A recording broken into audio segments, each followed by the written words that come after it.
Let us begin slowly by stepping back into a very different world, a world of golden palaces, winding corridors of silence, and whispers in the imperial court of ancient China. The time is the Tang dynasty, one of the most prosperous and powerful dynasties in Chinese history. It is an age of scholars and poets, of flourishing trade routes and magnificent architecture, and it is within this grand setting that the story of Wu Zetian begins, an extraordinary life, one of ambition, intelligence, scandal and power. She's remembered today as the only woman to ever officially rule China as emperor, not merely as a consort, not merely as a regent, but as the sovereign ruler herself. Yet the path to such a position was neither straight nor simple. It wound its way through palace intrigue, decades of patience, quiet maneuvering, and sometimes ruthless decisions. And so, as we wander gently through her life, we will follow not the thunder of battles or the shouting of ministers, but instead the quiet details, the silken halls, the turning of scrolls, the hush of voices at night, and the stillness of a woman's resolve to change her fate. Wu Zetian was born in the year 624, during a time when China was vast and brimming with ambition. Her family was not of the highest nobility, yet they were respectable, with wealth and education enough to provide her opportunities few other young women might have had. From an early age, she displayed unusual intelligence and curiosity. In a society where girls were expected to be modest, obedient, and silent, she showed a love for books, for conversation, and for forming her own ideas. It was said that she had a sharp memory, a keen wit, and a gift for words.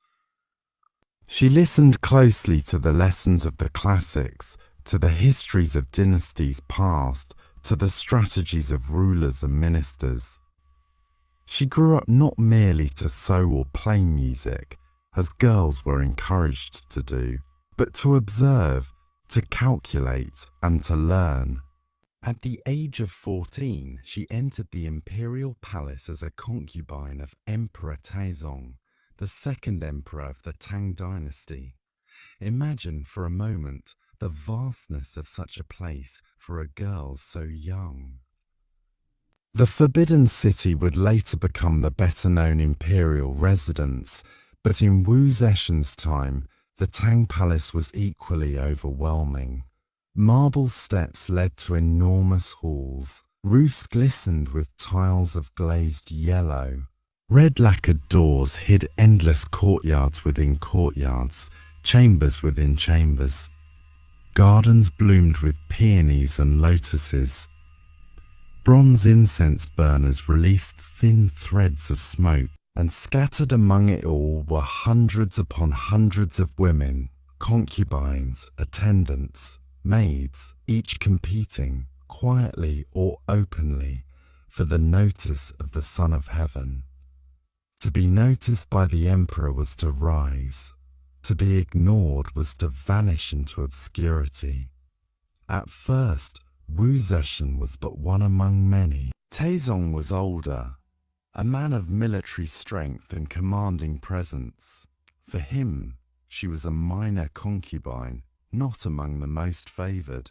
And yet, she observed, she watched how the court moved, how the ministers spoke, how the women positioned themselves, how decisions were made. In time, she served not only as a concubine, but also as an attendant to the emperor in practical matters. She learned to handle documents, to listen during his audiences, to keep her presence quiet but capable. It was said she impressed him with her intelligence. He called upon her to discuss matters of administration. Slowly, she found her way into his confidence, if not fully into his heart. But Taizong's reign, though powerful, was not eternal. In 649, he fell ill and died. And here, by the custom of the time, Wu Zetian's life should have taken a very different path. For when an emperor died, the concubines who had not borne him sons were expected to leave the palace, shave their heads, and live out the rest of their days in Buddhist convents. Their purpose, according to strict tradition, was over. They were to devote themselves to prayer and silence, cut off from the world of politics forever. And so Wu Zetian was sent away to a convent. Her hair was shorn. She exchanged the silks of the palace for the robes of a nun. For many women, this would have been the end of the story. But for Wu Zetian, it was not the end. It was merely an interlude. The new emperor, Gaozong, son of Taizong, soon came to power, and Gaozong remembered Wu Zetian from his father's court. He remembered her intelligence, her beauty, and her calm presence. Over time, he began visiting her again, even though she was officially removed from court life. And in an astonishing break from tradition, he brought her back to the palace, elevating her once more as a concubine, this time his own. This act was controversial. It was almost unheard of for a new emperor to take one of his father's concubines. But Gaozong's favor for Wu Zetian was stronger than convention, and once she returned, she did not fade into the background. She rose steadily, first as a favored concubine, then as consort, and finally as empress. The road to becoming empress, however, was not without difficulty. The existing empress, Empress Wang, held the highest place in the harem. But Wang was politically weak and failed to secure the emperor's full affection. Wu Zetian, by contrast, was both devoted and calculating, courting. She not only captured Gaozong's heart, but also positioned herself against her rivals with unshakable determination. It is here that stories of great cruelty are told. Legends claim that in her battle against Empress Wang and another favored consort, she accused them of crimes and outmaneuvered them until they were deposed. One infamous tale, told by later historians hostile to her, claimed that she even sacrificed her own infant daughter, framing her rivals for the death, though whether this is fact or slander is debated to this day. What is certain, however, is that Wu Zetian emerged victorious. By the year 655, she was named Empress, the highest position a woman could hold beside the emperor himself. As Empress, Wu Zetian did not simply sit quietly. She involved herself deeply in matters of state. Gaozong, though emperor, often relied on her counsel. In time, his health began to decline, and she stepped forward more boldly into the work of governance. She listened to petitions. She judged disputes. She drafted edicts. Ministers began to realize that the empress was not only influential behind the scenes, but essential to the running of the empire itself. She surrounded herself with capable officials, often promoting men of talent, who had been overlooked by the established aristocracy. She valued ability over birthright, and this won her loyalty from many who had previously been shut out of power. And yet, she also ruled with firmness, even ruthlessness. Those who opposed her could find themselves accused, exiled, or executed. The court became a place where loyalty to the empress was a matter not only of advancement, but of survival. For years, she and Gaozong ruled together, a partnership of emperor and empress. But when Gaozong died in 683, the empire trembled with uncertainty. Their son became emperor, but he was young and weak. Wu Zetian, as Empress Dowager, became regent, meaning she ruled in his name. Soon she deposed him. Another son was placed on the throne. Again she held power behind him. Step by step she moved closer to the unimaginable, ruling in her own name, not as mother, not as wife, but as emperor. And in the year 690, it happened. Wu Zetian declared herself Emperor of China. She founded her own dynasty, the Zhou dynasty, interrupting the Tang. She did not rule as an Empress Dowager, not as a regent, but as Emperor, the sovereign, the Son of Heaven, though in her case, the title might more rightly be called Daughter of Heaven. It was an extraordinary moment in history. No other woman before or since would hold the throne of China in her own right. As emperor, Wu Zetian governed with vision. She strengthened the examination system, allowing men of talent from lower classes to rise as officials, breaking the stranglehold of aristocratic clans. Sales of aristocratic clan. She encouraged agriculture, reduced taxes on peasants, and invested in public works. She supported Buddhism, commissioning great statues and temples, using the faith both as a personal devotion and as a tool of legitimacy. At the same time, she kept a close grip on power. A secret police force rooted out plots. Informants whispered in the corridors. Those who opposed her too openly often vanished. Fear and loyalty kept her throne secure. But beyond the harsher measures, she also presided over a flourishing court. Scholars, poets, and thinkers found patronage. The empire remained strong and prosperous under her rule. For nearly 15 years she reigned as emperor, a figure both feared and admired. Yet time, as always, moved steadily forward. Wu Zetian grew old. She was in her 80s when illness began to overtake her. Ministers and courtiers whispered of her failing health, of the return of the Tang, of the restoration of her sons. In 705, after ruling as emperor for more than a decade, she was finally compelled to step down. Her son was restored to the throne, and the Tang dynasty resumed. Wu Zetian died soon after, but even in death, her story remained unusual.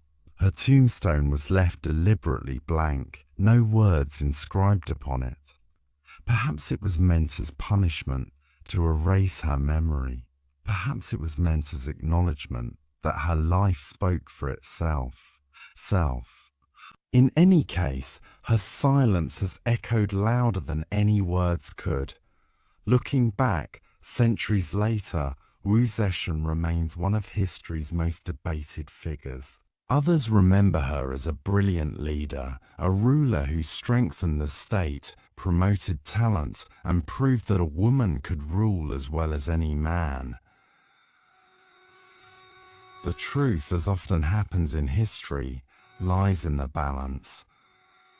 She was both ruthless and capable, both feared and respected. She was human, driven by ambition, sharpened by experience, shaped by the palace walls that both confined and elevated her. And most of all, she was unique. In more than 2,000 years of imperial history, only one woman sat upon the throne of China as emperor. That woman was Wu Zetian. And so we close her story gently as the corridors of the Tang Palace grow quiet again. The lanterns flicker, the peonies bloom, the whispers of ministers and concubines fade into silence.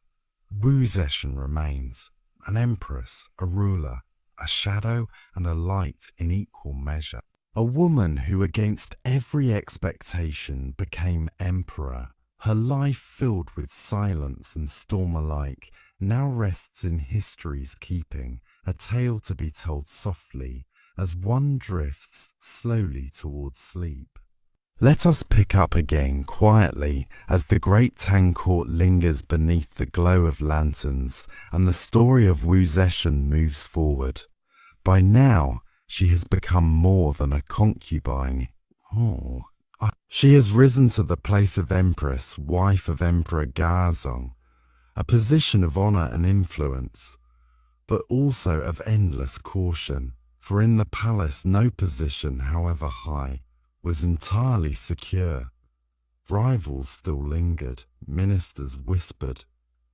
Every decision she made, every word she spoke could be twisted, remembered, or used against her, and yet, through careful steps, she continued to climb, not only surviving but thriving. The court of the Tang dynasty at its height was one of the most dazzling centers of power in the world. The palace halls were filled with carved screens, tapestries, and the gleam of jade and bronze. Perfumed air drifted from censers. Courtiers in robes of deep silk colors bowed and debated, quoting from Confucian classics, bringing forward memorials inscribed in neat, elegant brushstrokes. But beneath all the beauty, the palace was also a place of unease. No smile could be trusted completely, no promise taken at face value. Allies could turn into enemies. A single accusation could change a life.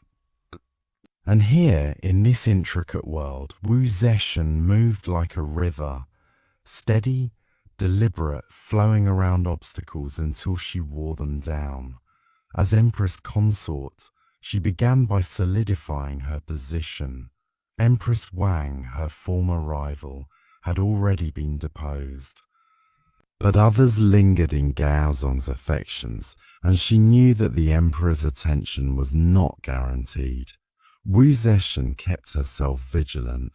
She tended carefully to Gaozong, anticipating his needs, offering advice, showing a devotion that was both genuine and strategic.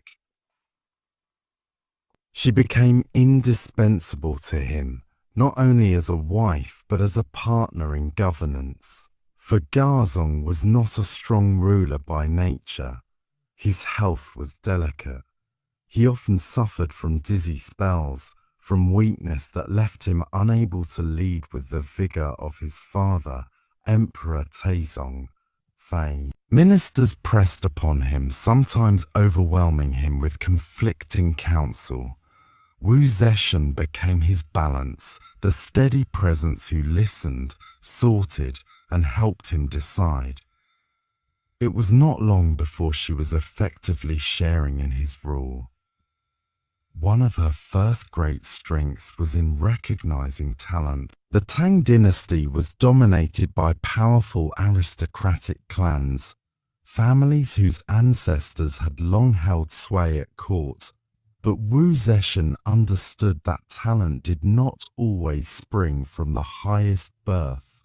She encouraged the imperial examination system, a method of selecting officials through merit rather than solely through connections. By doing this, she brought forward men who might otherwise have remained unheard, and in turn, they gave her their loyalty. Scholars from modest families found themselves rising, grateful to the empress who had opened the gates for them. They studied long into the night, copying passages from the Confucian classics by lantern light, memorizing texts, refining their calligraphy. When they presented their knowledge in the examinations, their success became not only their own, but also a quiet testament to Wu Zetian's vision. This was one of her lasting reforms. She widened the path into government service, making it possible for fresh talent to rise. The empire benefited from the skill of men who might otherwise have been lost to obscurity. Yet, for all her wisdom, she ruled with vigilance and sometimes severity. She had enemies, and she knew it, and she knew. The court was filled with those who resented her unusual influence, those who saw her as an upstart, a woman overstepping her place. Accusations were whispered. Poems mocking her circulated in shadows. Ministers exchanged careful glances. To survive, Zetian relied on a network of informants. She paid close attention to the movements of the court. Secret police uncovered plots, real or imagined. Those who opposed her too openly could be demoted, exiled, or worse. It is easy to imagine the palace at night, the echo of sandals across stone, the soft light of torches, the knock on a minister's gate as imperial guards arrived with an edict. Sometimes the order was exile, sometimes it was imprisonment, and sometimes it was silence that lasted forever. Such measures gave her a reputation for ruthlessness. Later historians, often hostile to the idea of a woman ruler, would describe her in harsh tones, painting her as cruel and bloodthirsty. But within the fragile and treacherous world of the Tang Palace, survival often demanded severity. Despite the dangers, the empire itself flourished. The Tang dynasty's reach extended far across Asia. Envoys arrived from distant lands bearing gifts of exotic goods, glass from Persia, spices from India, fine horses from the Silk Road carried not only trade but also ideas, poetry, music, and faiths. Buddhism thrived, and Zetian herself became one of its great patrons. She saw in Buddhism both a personal devotion and a political struggle. The teachings of compassion, of the turning wheel of Dharma, resonated deeply. But beyond personal belief, Buddhism also offered her legitimacy. Some monks even declared her a manifestation of Maitreya, the future Buddha who was destined to bring a new age of peace. She commissioned great works, statues carved from cliffs, towering pagodas, grand monasteries where chanting echoed through the halls. The most famous of these projects was the great statue at Longmen Grottoes, a massive figure of the Buddha carved into stone, serene and eternal, gazing down upon the river below. Many believed it was carved in Zetian's own likeness, blending piety with power. Through these years, she and Emperor Gaozong ruled side by side. Their reign became known as the Etu Sages, for though Gaozong held the throne, Zetian's wisdom and presence were equally acknowledged. But Gaozong's health continued to fail. Each passing year left him weaker, more dependent on his empress. When he died in the year 683, the question of succession arose. Their son Zhongzong became emperor. Zhongzong, however, showed signs of independence, favoring his wife's family in ways that threatened Zetian's authority. In response, she deposed him after only a few weeks, replacing him with his younger brother Ruizong, a son more pliable and willing to rule under her guidance. And thus, Zetian became regent, the true power behind the throne. Ministers bowed to the young emperor, but their eyes turned toward the Empress Dowager, for she held the seal, the authority, the voice that decided the empire's path. For years, she ruled in this way, officially in the name of her sons, but in practice as the sovereign. Her decisions shaped the state, her hand signed the edicts, her reforms spread across the land. The people knew it, the court knew it, the court knew it, Even foreign envoys recognized it. Wu Zetian was not merely an empress dowager, she was the ruler. Step by step, she prepared the way for what would have once seemed unthinkable, taking the throne in her own name. In 690, that moment came. She declared the founding of a new dynasty, the Zhou dynasty, interrupting the Tang. She took for herself the title of emperor, not merely empress but the sole sovereign, the son of heaven. Imagine the ceremony, the golden throne draped with banners, the sound of drums echoing across the palace, ministers bowing low until their foreheads touched the floor. In the great hall, Wu Zetian ascended the throne, not as regent, not as widow, not as mother, but as emperor. The first and only woman in Chinese history to do so. Her reign as emperor lasted 15 years. During this time, she continued her reforms. She strengthened agriculture, reducing burdens on farmers. She expanded the examinations, promoting officials by talent rather than family. She supported Buddhism while balancing Confucian and Taoist traditions. She invested in public works, ensuring that canals and granaries sustained the people. Her court became a place of brilliance. Poets and scholars flourished, composing verses that echoed through the ages. Women too found new opportunities for influence, inspired by the example of the emperor herself. But she never relaxed her vigilance. The secret police continued their work. Ministers knew that loyalty was essential. The atmosphere of her court was one of both cultural flourishing and political caution, a mixture of light and shadow.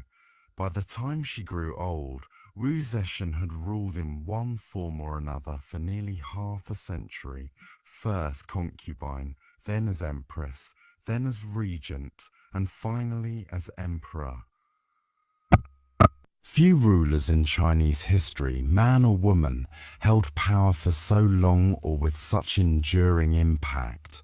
When illness finally overtook her in 705, ministers pressed her to abdicate. She was in her 80s, frail but still formidable in spirit. At last she agreed, restoring the Tang dynasty and her son to the throne.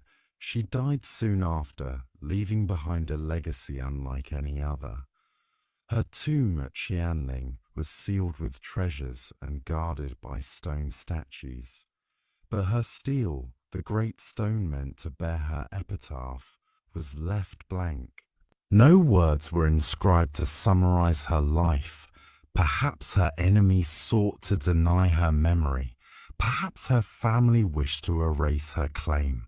Or perhaps, as some suggest, the blankness was itself the most fitting tribute. For Wu Zetian's life spoke so loudly, so uniquely, that no single inscription could contain it. Looking back across the centuries, her reign remains one of history's great paradoxes. She was ruthless, yet also just. She was feared, yet also admired. She broke tradition, yet she strengthened the empire. She's remembered as both villain and hero, usurper and reformer, tyrant and visionary. But above all she is remembered, the only woman to sit upon the throne of China as emperor, a singular figure in the long span of Chinese history. And so her story lingers as softly as incense in the air, as enduring as the stone Buddha at Longmen, as quiet and as powerful as the night itself. Here we let the story settle as the palace grows silent once more. Lanterns dim, footsteps fade. The corridors of history close their doors, leaving us with the memory of Wu Zetian, concubine, empress and emperor. Her journey was long, her reign remarkable, her place in history unmatched. And as the night deepens, her story becomes a lullaby, carrying us gently into rest. Let us return once more gently to the soft-lit corridors of history, where the footsteps of emperors and empresses have long since faded, yet their presence lingers like the faint echo of a distant bell. We have followed Wu Zetian through the narrow paths of ambition and the vast halls of power. We have seen her rise from a young concubine to empress, then regent, and finally, the only woman to ever take the title of Emperor of China. Now, let us pause from the turbulence of palace intrigue and look more closely at the world she ruled, the empire itself, the life within its walls and fields, the culture that blossomed under her reign, and the ways in which her presence shaped the Tang dynasty at its height. When Wu Zetian assumed the mantle of emperor, she did not step into an empty throne. She inherited one of the most powerful realms on earth, a dynasty that stretched across mountains, rivers, and deserts, a civilization linked by roads, canals, and the great arteries of the Silk Road. China in the 7th century was a place of profound beauty and profound complexity. From the glittering palace halls of Luoyang, her chosen capital, to the smallest farming hamlet tucked into a valley of rice paddies, the empire breathed with rhythm. The seasons turned, the markets bustled, the temples echoed with chants, and the drums of the frontier signalled both trade and danger. Wu Zetian, though remembered chiefly for her politics, was also a careful steward of this life. She understood that to hold power, one must hold the empire together, not only its officials and generals, but its farmers, its merchants, its monks, and its poets. The daily life of the people under her rule was deeply tied to the land. In the south, rice paddies shimmered like mirrors beneath the sun, farmers bending with bare feet in the water, planting seedlings in neat rows. In the north, fields of millet and wheat swayed with the wind. Families rose with the dawn, children chasing chickens in the courtyards, women grinding grain, men guiding oxen through the furrows. Wu Zetian sought to ease their burdens. Taxes were adjusted. Relief was offered during times of famine. Canals were repaired to ensure that grain could be transported from fertile regions to hungry ones. Granaries were stocked, their wooden bins filled with rice, millet, and wheat to safeguard against hard seasons. For the peasant, the emperor was distant, almost mythical, yet the emperor's hand was felt in the rhythm of their lives.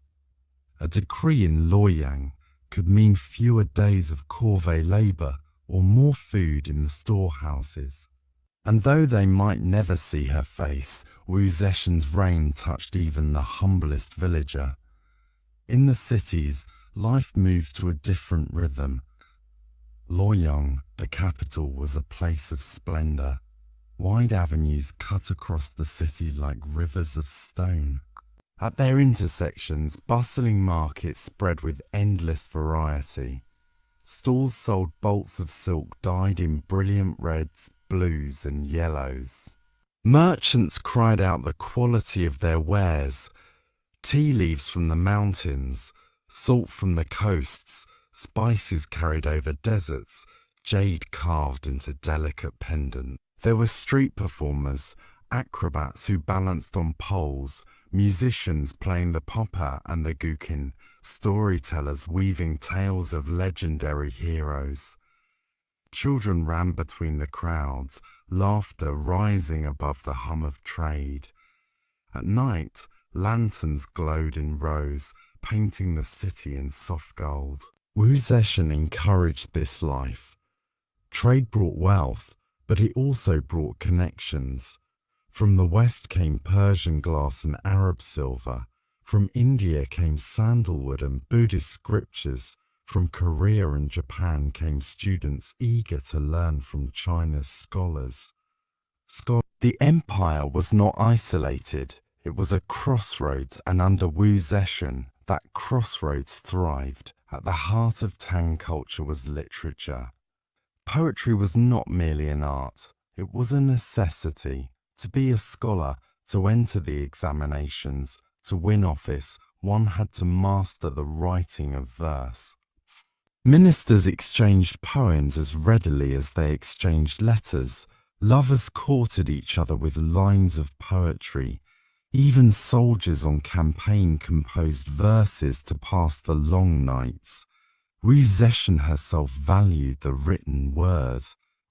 She surrounded herself with scholars and poets, rewarding talent with positions at court. Some say she even composed her own verses, though few survive. She encouraged the collection of texts, the copying of scriptures, the writing of histories. Imagine the scholar's study in this time: a wooden table, an inkstone, brushes carefully trimmed, paper laid flat. The flicker of a lamp illuminates the scholar's hand as he composes, his brush strokes flowing like water. Outside, the sound of crickets fills the night, but within, there is only the scratch of brush on paper and the rhythm of words taking shape. This was the world Wu Zetian cultivated, a world where literature was a path to power, where the pen was as mighty as the sword. Religion, too, played a central role. Wu Zetian was a great patron of Buddhism, though she balanced it with Confucian and Taoist traditions. Buddhism offered her legitimacy, for some monks declared her a divine figure, a ruler foretold by prophecy. Temples multiplied across the empire, their tiled roofs rising above city walls, their bells tolling in the morning mist. In monasteries, monks shaved their heads, donned robes of brown and saffron, and devoted themselves to chanting and meditation. Pilgrims traveled to sacred mountains, carrying incense sticks, bowing before statues of the Buddha carved from wood, bronze, or stone.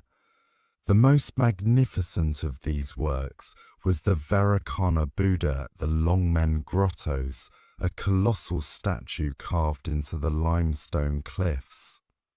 Its serene face gazes down across the river, eternal and unmoving, a reminder of both spiritual truth and imperial power.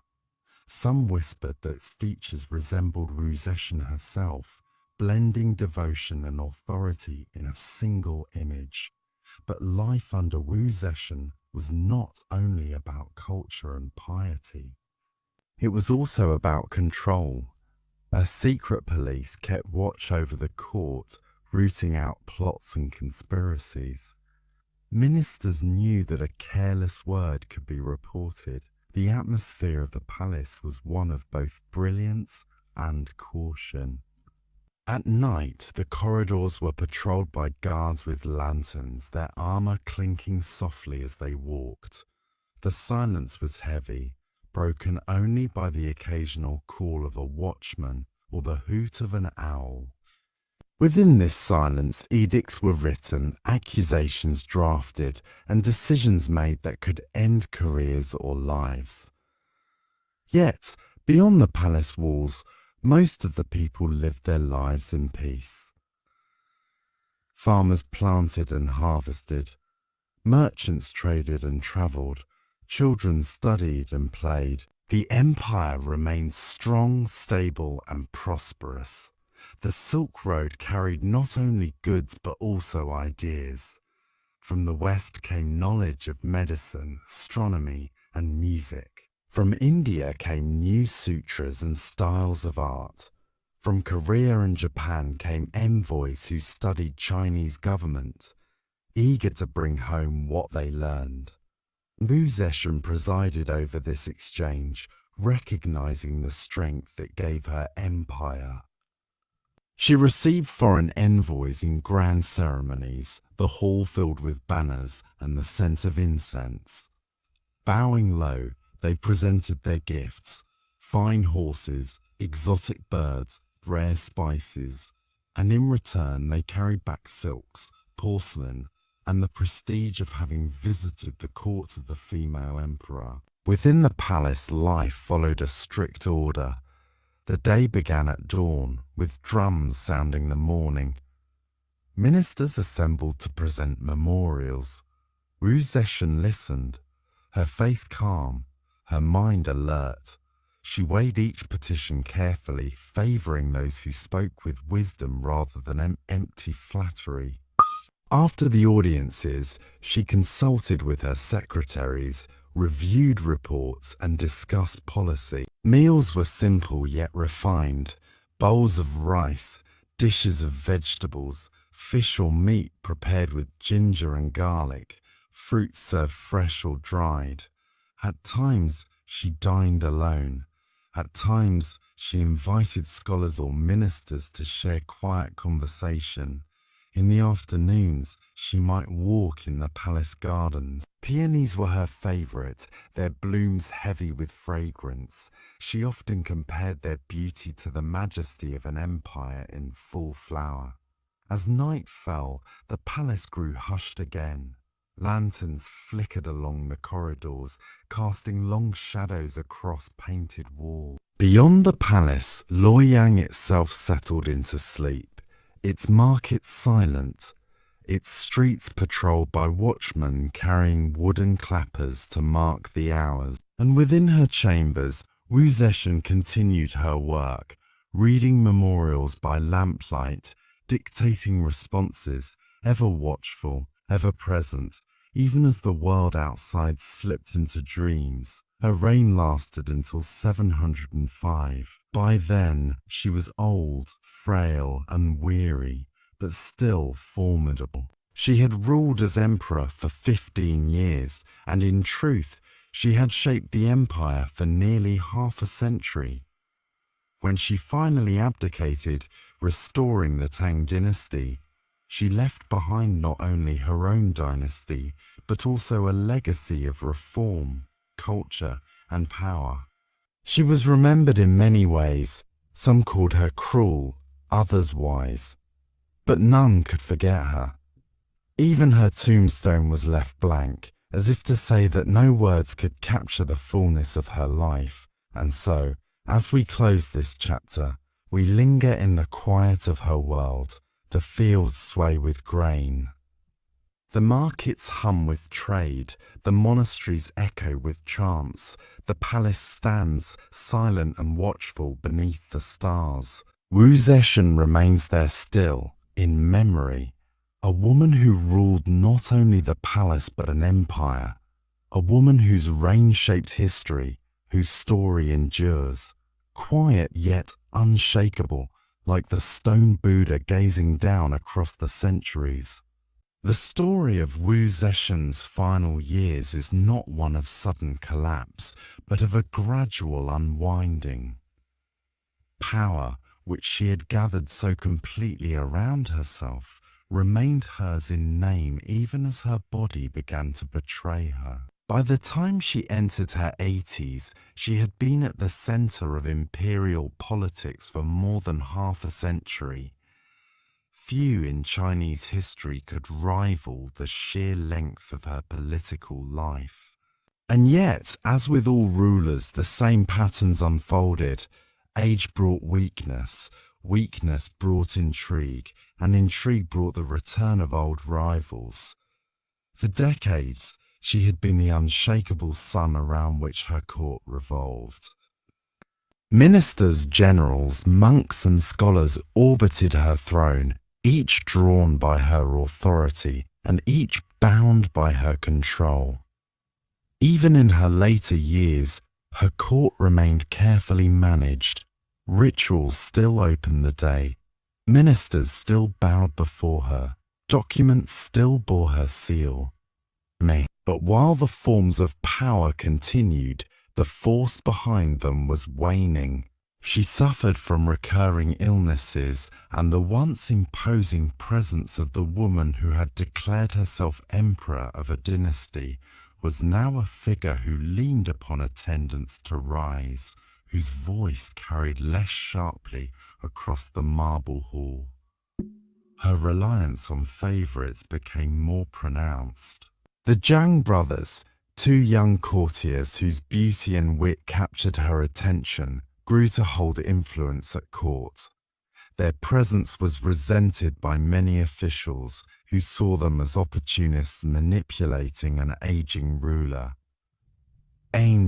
Yet Wu Zetian had always known how to balance factions, how to prevent any one group from overwhelming her authority.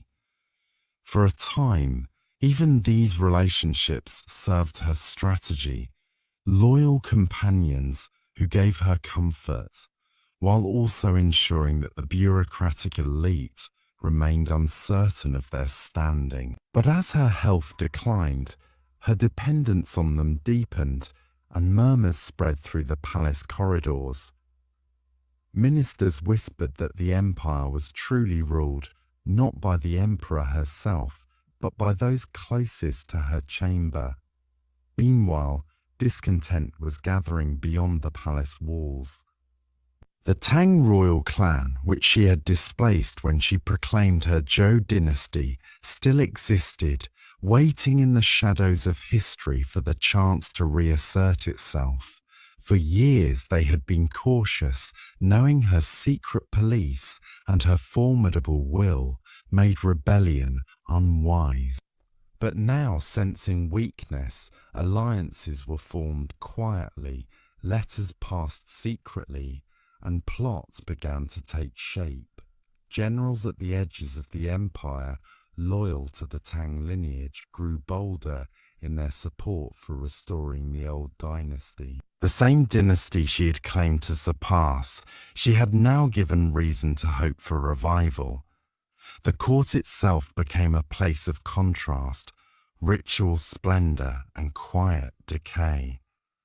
On grand occasions, Wu Zetian still appeared in her imperial robes, the bright yellow silk embroidered with dragons, a crown studded with jade resting upon her head.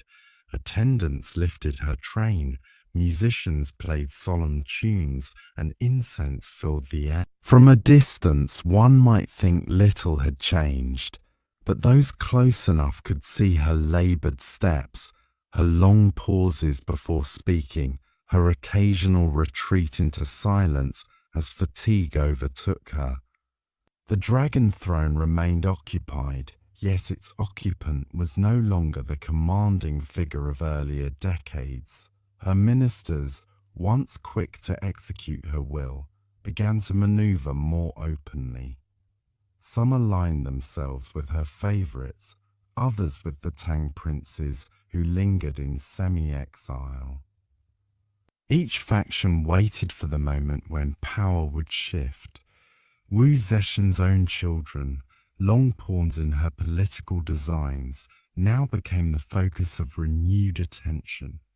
The question was no longer whether she could be replaced, it was when and by whom. Despite her decline, Wu Zetian remained remarkably resilient. She had outlived many of her rivals, had seen plots rise and fall, and had endured crises that might have undone another ruler. She had grown old in power, and age itself gave her a certain invincibility. Who could truly imagine a court without her? She was the emperor, not merely an empress or a regent, but the sovereign in her own right. Even her enemies found it difficult to conceive of her absence. And yet, time does not yield to willpower, and the body does not obey imperial decree. By the year 705, her health was visibly collapsing. She could no longer hold court with regularity, and long stretches of governance fell to her attendants and to the Zhang brothers. The court, sensing the change, shifted decisively. The Tang princes, particularly Zetian, whom she had once deposed but later restored, became central figures in quiet conversations. A coalition of ministers and generals began to prepare a transition. They would move against her favorites, eliminate the Jiang brothers, and present Wu Zetian with no choice but to abdicate. The moment came swiftly. In the spring of 705, a group of loyal Tang supporters stormed the palace. The Jiang brothers were executed, their influence ended in an instant. Wu Zetian, by now too frail to resist and too surrounded to command, was presented with a demand. She would abdicate the throne in favor of restoring the Tang dynasty. The woman who had risen from concubine to emperor, who had bent the empire to her will, now faced the inevitable reality of mortality. She agreed, and with a few strokes of a brush, the Zhou dynasty she had founded came to an end. The Tang dynasty was restored, and her son Zetian ascended the throne once more as Emperor Zhongzong. Abdication was not met with humiliation, but with a strange, quiet dignity.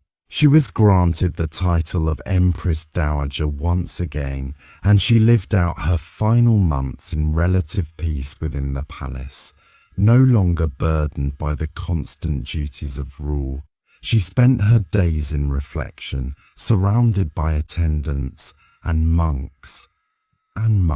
It is said she turned more deeply toward Buddhism in those last months, finding solace in the sutras and in the promise of rebirth. The grandeur of her reign, the struggles of her ascent, the fierce rivalries of her court, all became memories in the stillness of her chamber. In December of 705, Wu Zetian died at the age of 81. Her life had spanned one of the most dramatic arcs in Chinese history. From a girl taken into the Tang palace as a concubine, to a woman who outmaneuvered rivals, seized the throne and declared herself emperor, to an aged ruler whose strength was finally undone by time, her story was singular.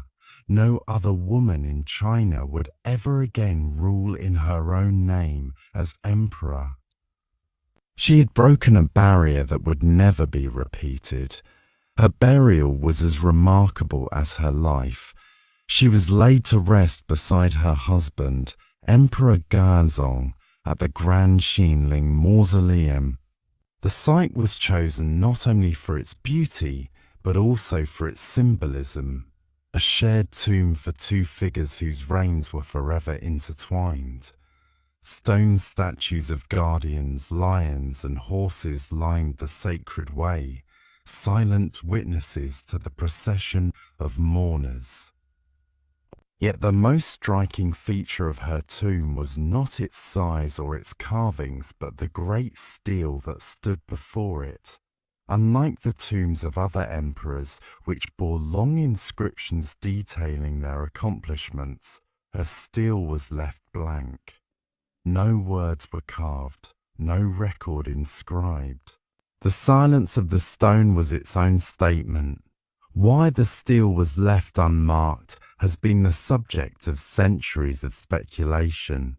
Some believe it was her own wish, a final act of humility or perhaps defiance, choosing to let history itself write her epitaph.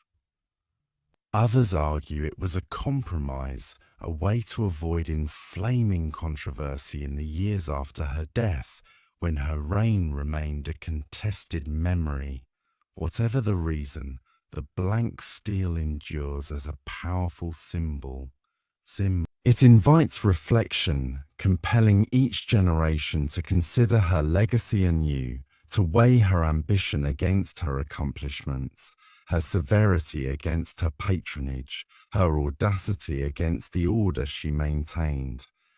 In the centuries that followed, Wu Zetian remained a figure both admired and condemned. Some chroniclers painted her as ruthless, a woman who seized power through cruelty. Others acknowledged her achievements, The stability she brought, the expansion of the bureaucracy, the flourishing of Buddhism and the arts under her reign.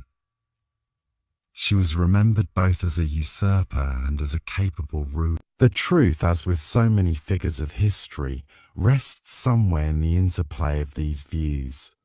Her tomb, standing silent on the plain, became the final witness to her story. Travellers passing by saw the stone figures, the earth mound rising against the sky, and the great unmarked stele.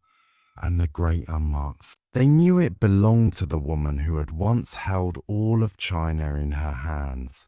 They knew that beneath the earth lay the remains of the only woman ever to rule as emperor. And they knew that her legacy, though debated, would never be forgotten. Thus ended the life of Zetian, not with the grandeur of endless ceremony, but with the quiet of an old woman in her final rest. Yet her reign left an indelible mark. She had broken conventions, altered the course of the Tang dynasty, and inscribed her name into the fabric of history, whether on stone or in memory. Her blank stele remains a reminder that some lives cannot be summarized in neat inscriptions, that some legacies resist simple judgment. In silence it speaks, and in its emptiness, it contains the weight of an extraordinary life.